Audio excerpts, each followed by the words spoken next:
Hello, Mr. Karim. How are you doing? I'm fine, thank you. How are you? I am doing good too. Thank you.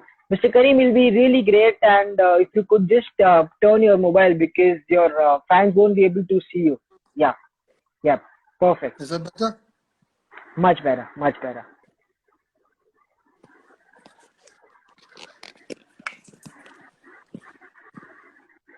much better.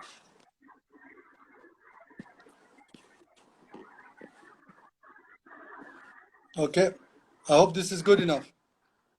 Yes, good enough. We are very happy. We are very privileged to have you today on our show. Thanks for your time, Mr. Karim, and we hope a lot of your fans, a lot of cricket fans, are very excited for this session. We've been loaded up a lot of questions for today's session, and we try to make it as much interactive as we can. So first of all, to begin with, Mr. Karim, how have you been coping up with this COVID situation? I mean, it's been tough times. You might have been missing sports, missing cricket. How have you been coping up with this period? First of all, thank you for this invitation for this interview, and I'm looking forward to a good discussion with yourself on what we all love is a sport called cricket. As far as COVID is concerned, Kenya is equally suffering. The situation is getting tough by the day, and the conditions are not good at the moment. True. I mean, I absolutely understand. But yes, again, always open stance. We've uh, deliberately kept it as open stance just because of the unlock which is now taking place. A lot of countries are getting unlocked. COVID is now getting normalized. So therefore, we wanted to open up in this entire discussion as the way the corona is now opening up. It's going to be a full hell of a discussion. A lot of your fans have been going to ask you a lot of your questions. So just let's move ahead. So, Mr. Karim, I was very inquisitive while I went through, and me and the entire cricket team was researching about you, and we figured out that you have the unique distinction of having captained Kenya in cricket team as well as Cat Davis as well as into tennis for the Davis Cup. I mean, that's something very unique. Nobody has ever done that. I mean, what's the secret behind this versatility of yours? Well, I come from a very strong sports background as far as the family is concerned. My father was Okay. also a formidable sportsman who played Okay. tennis and cricket at the highest level. He was a champion for Wow. 25 years. Yeah, unbeaten Beautiful. for 25 years. Yeah, from 1951 to 1977. And Wow. at that time, in those days, sports was the only outlet for everybody until recently when other things have come up. So the youngsters then were purely busy in sports. And so that's how I came into tennis and cricket. I mean that's one hell of a journey, Mr. Karim, and I must congratulate you because you've not only excelled in one sport but in multiple sports. I mean a lot of sportsmen are today in today's generation not able to handle and manage and become an expert into one sport, but you have excelled into two. I must congratulate you, and I must also look forward to your sporting stories, or sporting lessons to all of our cricket fanatics, to a lot of sports fanatics today on our session who are live there. First of all, initially, I mean, Kenya was a part of the East African team in the early days of the World Cup. I mean, in the 70s. So then after Kenya on its one became an ICC associate. So how did the evolution of the entire cricketing journey of Kenya took place, and how was the moment and how was the feeling like? Yeah, cricket started in Kenya in 1896. Wow. The first game was played in Mombasa when the Okay. British Navy came in and they brought in cricket then. Of course, with the years evolving, there was the Indians who had come from India migrated. So they also carried on with the cricket, and there used to be an annual fixture between the Europeans and the Asians, which Okay. lasted for almost 40 years. It was a big thing in those days. It was an annual fixture, and you would have from what I've gathered, a huge crowd. Because remember, you're playing the colonial masters, and you Yes. always remember the story of Lagan, the movie of Yes. Lagan, and how the whole thing. So it was a kind of a similar scenario here. And as the cricket progressed in the 50s and 60s, Kenya was part of the East Africa, where Kenya, Uganda, Tanzania, and Zambia Yes. was comprising of East Africa as one. And there used to be an annual tournament, and Kenya used to dominate in that tournament, most of the time winning that very coveted and prestigious the trophy. So in 1975, when the first World Cup was played, there were 7 Kenyans who participated and played for the East African team. And so that was a unique experience for East Africa then, because it was the first World Cup. I think it was called Prudential World Cup in 1975. And then in 1980, Kenya felt that they were now ready to associate themselves as members at ICC. So that's how we got the membership in 1981, where Kenya now became on its own and out of East Africa. The remaining countries remained as East Africa. And the first tournament Kenya played in the ICC trophy was 1982. That was the first associate trophy that Kenya participated. And that tournament was played every 4 years. And it was a very important tournament.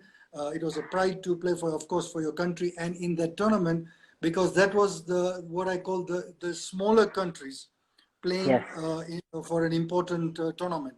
And as the tournament progressed and as international cricket progressed, ICC felt they wanted to expand the cricket. They wanted more cricketers to come in. And of course, that's one of their roles.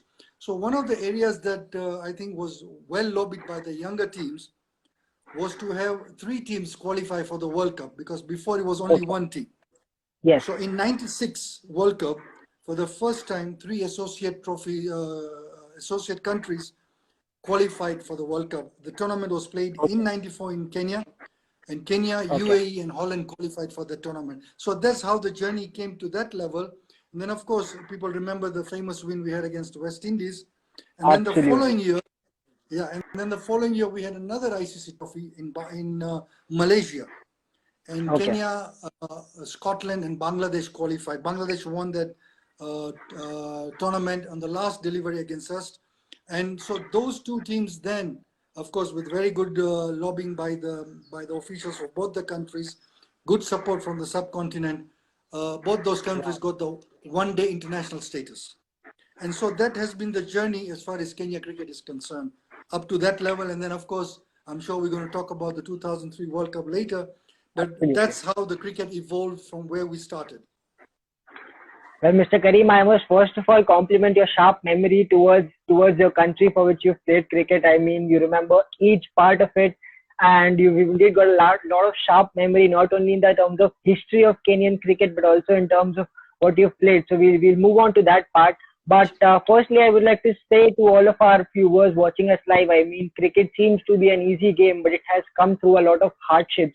It has come through a lot of struggles. It has come over a lot of struggles, and therefore it has become one of the bestest games in the world. I mean, of course, there's soccer, but there's cricket, and cricket fans are huge in compared to a lot of other sports involved. So, moving on, Mr. Karim, I mean, now that Kenyan cricket has evolved, it has faced a lot of hardships, a lot of struggles over the years, right from its vast history that it has. So, I mean, how famous is the sport of cricket in Kenya now?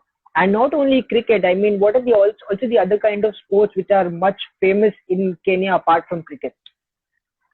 That's a very good question, and you'll be surprised that with the performances that Kenya cricket has had, it's the only sport in Kenya that has participated in 5 World Cups. There is no other sport that Kenya has played at the World Cup level. But unfortunately, the interest in cricket is almost zero right now. We do not have good structures here at all. Even during our peak days, the cricket was played by a limited number of cricketers.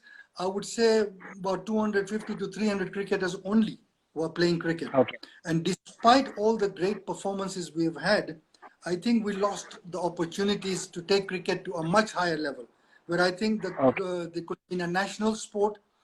We could have had a lot of youths come into the cricket, and we could have really been a force to reckon with as the other teams are emerging, like Bangladesh, Afghanistan, Ireland. We could have easily surpassed them because our performances were quite good. But I think we missed the opportunity. The other sports that are very popular in this country is football. But of course, our standards are not good at all, but it's a very popular sport. And of course, our athletes are world renowned, as you must be knowing. Kenyans Absolutely. dominate all the marathons. Yes. If you go to Olympics or you go to Commonwealth Games, every time you do not ask whether Kenya will win any gold. The question would be, how many golds will Kenya win this year?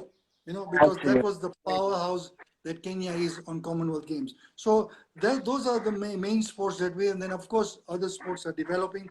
Rugby was doing very well in the last decade, but again we have faltered there.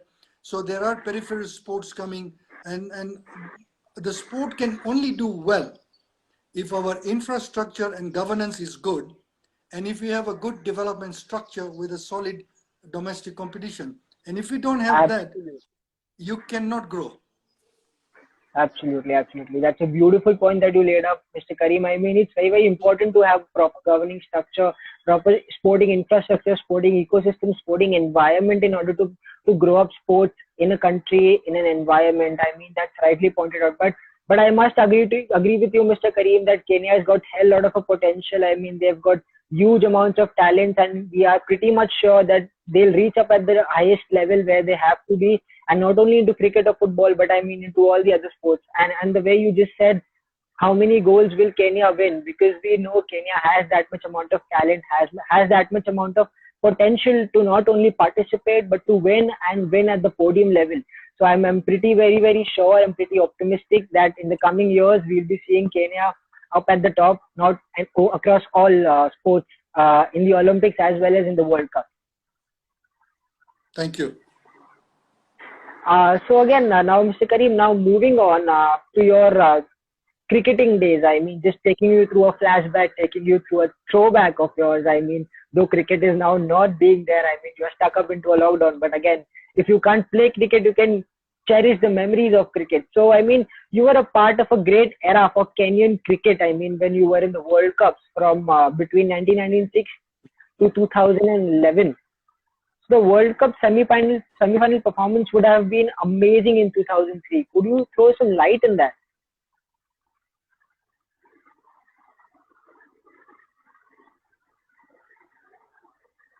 Hello? Yeah, sorry, you said something about semi-finals 2003. Yes, I'll just repeat my question. I guess we had a Please. network issue. So now again, moving on to your cricket playing days. I mean, you were a part of a great era for Kenya cricket team when you were in the World Cups from 1996 to 2011. I mean, the World Cup semi-final performance of yours would have been amazing in 2003, as you spoke about itself. I mean, could you throw some light on those moments? How did you cherish those moments? What was going through your mind? And what was the team going through at that particular moment? Well, it's very interesting because if you remember, after the 99 World Cup played in England, I was captaining the team. I Yes. retired after that. So Okay. for me, the cricket was over. I mean, I'd done my 20 years stint for the country. I mean, it was never, money was never a subject because we were never getting any significant money to survive on. We played mostly Okay. for the love of the sport. That's how we were brought up in the sport. So I was Okay. going on with my business, and then 4 years later, just before the World Cup, the board asked me if I would consider coming back because there were a lot of issues in the team, in the Yes. management, within the players, and there was a lot of disharmony, which was not a good sign because we were getting into a very important World Cup, and it was important that Kenya does well in the tournament, not Yes. necessarily win, but be competitive enough as we've been for the last 6-7 years. So no Yes. team would take us for granted. Everybody that played, any team that played Kenya who said, no, we cannot take, I mean, it was not just another day. It was another important Right. day for every team to Right. ensure that they do well. So the board felt that they need some seniority to kind of cool the temperatures and give a balancing situation. So they felt I should come back, and of course, I came back, not sure whether I'm making the right decision or not. But it Okay. was a World Cup coming in. I think I must be the only player in the history that has played from one World Cup straight to another World Cup. And I didn't play anything in between. Okay. So anyway, to come back, my idea was to help the team. stabilize the morale, get everybody together, and see that we could give a competitive performance. It was going to be in Africa. Kenya was going to host a couple of matches, so it was important that Kenya does proud on this match. So yes, when we went into the World Cup, our main focus was to beat Bangladesh and to beat Canada. That was the minimum we wanted to be and then be competitive in the rest of the matches, and we would have done well. Well, as fortune, as you said, luck or great performance, and the Almighty was with us.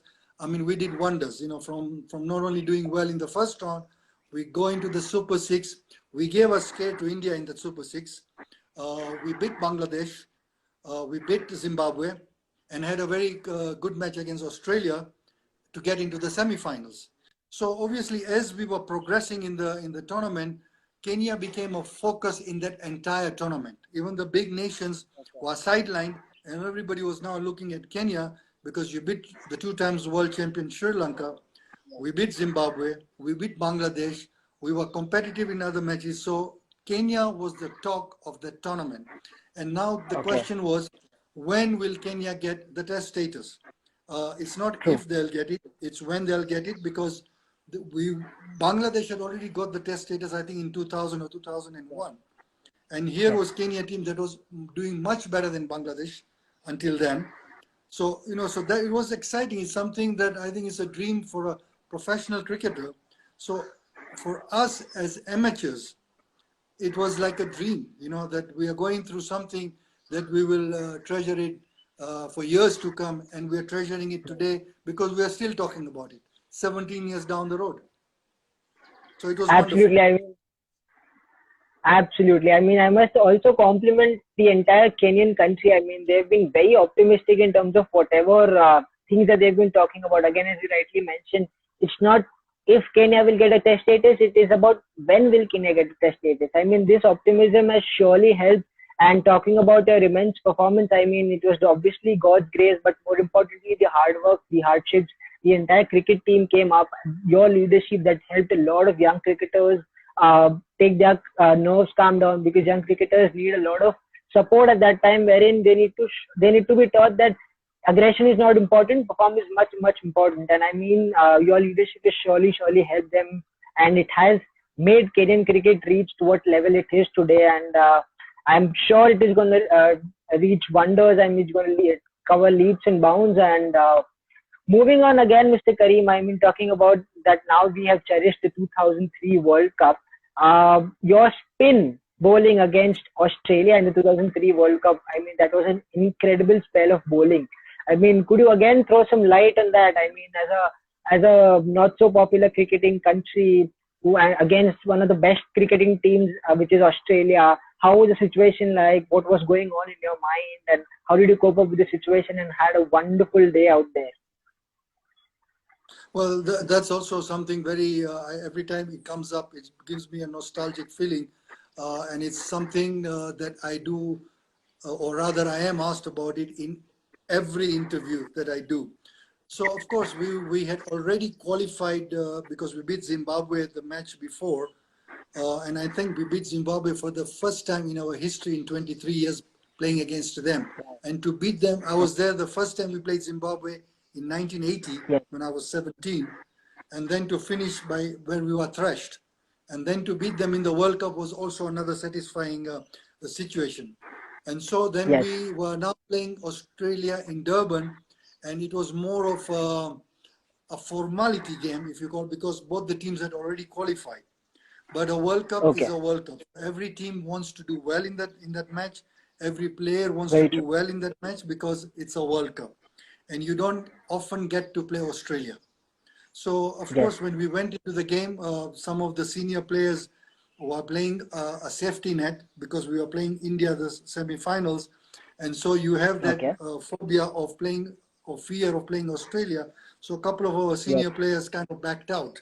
And I think that was a very wrong decision, because you do not opt out to play the world champions. You take every opportunity to play people who are better than you, because that's the only way you can test your skills and for you to learn and to perform. It's not every day that you get a chance to play Australia. Anyway, we went into that match. We got about 170 on the game, and Australians started with a flyer. I think they were 110 for 2 or 15 overs.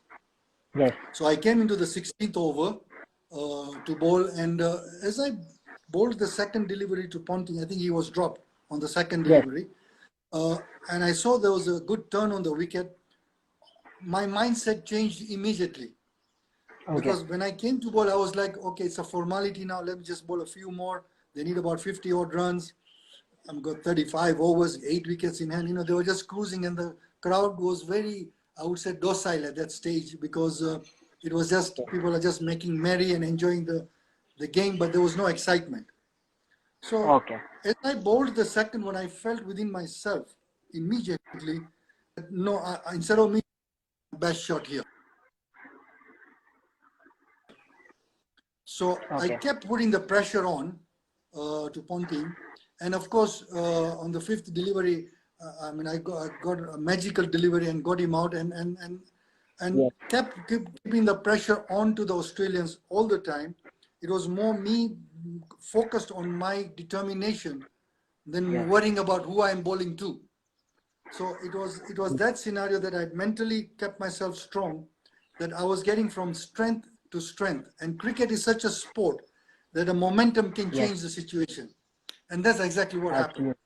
So the pressure on them was so much that you would ask yourself, are we playing the world champions or are we playing another regular team? Because you could, I could feel the pressure on them that was going through.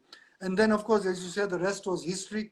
It's something that people treasure it. I mean, you're treasuring it. You're talking about it today. It's 17 years down the road. I always feel good about it when I talk about it. It's something that I treasure, that memory. And then the best part was to get the man of the match despite losing the match. It's very rare that you lose and you get a man of the match. And Bradley had a hat-trick in that match. So when you take all that into consideration, I could not get a better icing to a career of 23 years. So it was special. To date, it is special. Absolutely. Mr. Karim, I mean, you rightly pointed out the opposition is as strong as much as you think in your mind. I mean, you didn't think, or you didn't consider that batsman or that team as an Australian cricket team, which is very, very fond, which is very, very competitive. I mean, you just took that as a very regular, normal team, unlike some other teams that you're playing against. I mean, that's a wonderful mentality. A lot of cricket fans watching us live, this is one hell of a golden tip that you could take and learn from Mr. Karim. And I mean, that's something really beautiful, and that beautiful ball that you played, I mean, we cherish it for a lifetime. I mean, a lot of your fans are a real great fans of yours because of that magical delivery that you placed, and the wonderful contribution towards cricket has been really, really phenomenal, Mr. Karim. So now taking you out of flashback, I mean, getting you to the current cricketing scenario, which is the T20 era which has come up. I mean, do you feel you as a cricketer, that now that you've retired, so do you feel you as a cricketer have missed out in the current T20 cricket franchisee era, that is, which is taking place in terms of leagues like IPL, BBL, I mean CPL, etc. You're asking me how I would fare in it? I mean, do you feel you are? So do you feel you are a little missed out in terms of not to be able to play that cricketing era of that T20 era which has now come up? Well, you know, again, there's two sides to the matter. If you remember, for people who played in the 50s and 60s who are very good, they never got the opportunity to play one-day cricket, because one-day cricket came in the mid-70s and all that. T20, fortunately or unfortunately, came post our time. But I think it would have been a wonderful experience had we gotten that opportunities, because if you see in T20, the spinners are doing a good job. The spinners are quite effective. Quality spinners are doing quite well in these tournaments. So it would have been interesting to have gone to have had an opportunity to play. However, T20, you need a bigger heart than any other cricket, because as a bowler, you must have a big heart to be able to be hit all over the park and still maintain your grip and maintain your confidence to do well. And you see a lot of some of the cricketers, they lose out when they get hammered all over. So it's a very mind scenario that you should be able to handle and withstand the pressure and then what is expected, because the batsmen are going for you. So that needs a lot of skills, and a lot of risks are taken in T20. Yes, Unlike absolutely. what would happen in Test cricket or one-day cricket. The highest risks are in T20. It's an exciting tournament. There was a lot of skepticism initially when the tournament and the T20 came up. And Yes, I remember Tony Gregg saying, whether people like it or not, the T20 is here to remain. And I yes, totally second it. It's an exciting feature. People look forward to the T20s. It's a short format. It's 3 hours.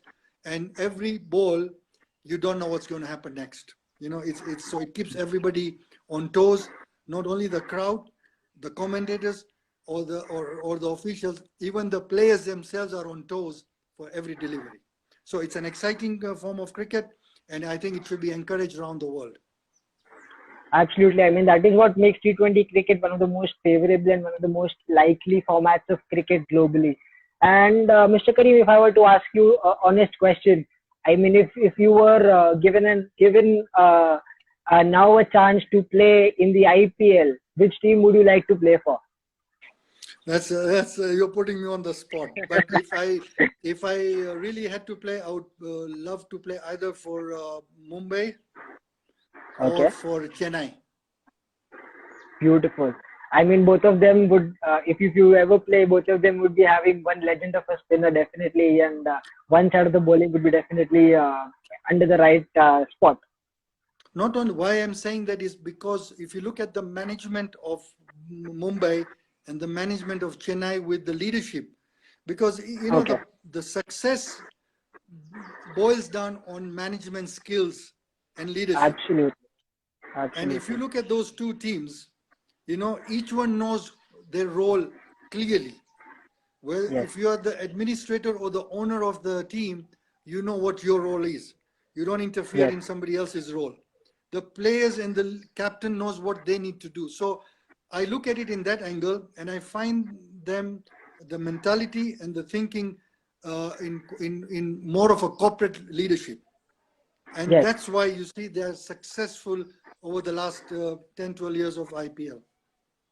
Absolutely, absolutely. I mean, Mr. Karim, now that you have given your favorite teams of IPL, which is MI and CSK, if I were to ask you a question, I mean, who are the three current favorite, international favorite cricketers of yours whom you feel are the future of cricket? I mean, even if they are now professionally playing cricket or they are still at the domestic level, who would these three players be?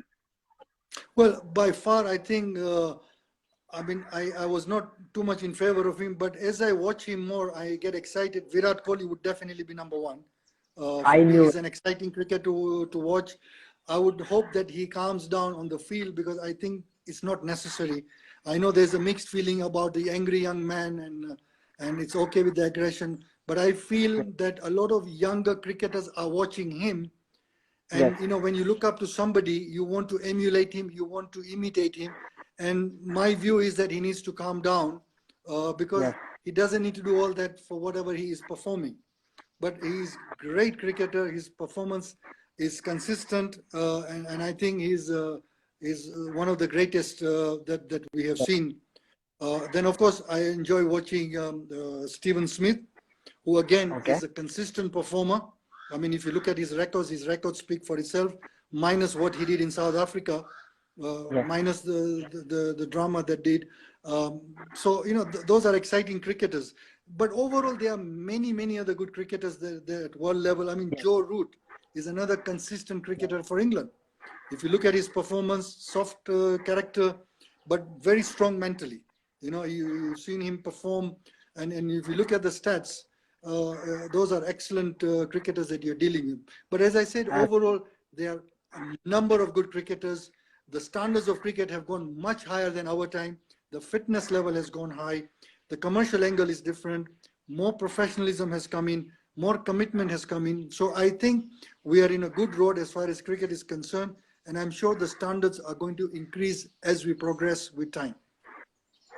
Absolutely. I mean, you rightly mentioned that at least the future of cricket is in the right hands. Talking about from the global perspective, it's definitely in the right hands. Mr. Karim, now one last question before we allow you to leave is we need your honest opinion in terms of cricket being involved as a sport in Olympics. Do you feel it should be taken as a sport into Olympics, or it should be a separate sport which has a good number of fandom, a good fans all around, a good amount of a separate governing structure and all of that which is there? You know, I played the Commonwealth Games in 1998 where cricket came in. It was played in Malaysia, and cricket was introduced, I think, after a very, very long time. That cricket was not really, it didn't catch. It was not successful. Cricket is a very special sport, and I think it needs to have its uniqueness. We do not need to play in the Olympics to make cricket any stronger. Cricket is an institutional sport on its own. You already have the World Cup. You have the World Championship now on test. You have the T20 World Cup. You have the One Day World Cup. I mean, there is IPLs, there is CPL, there is Pakistan League.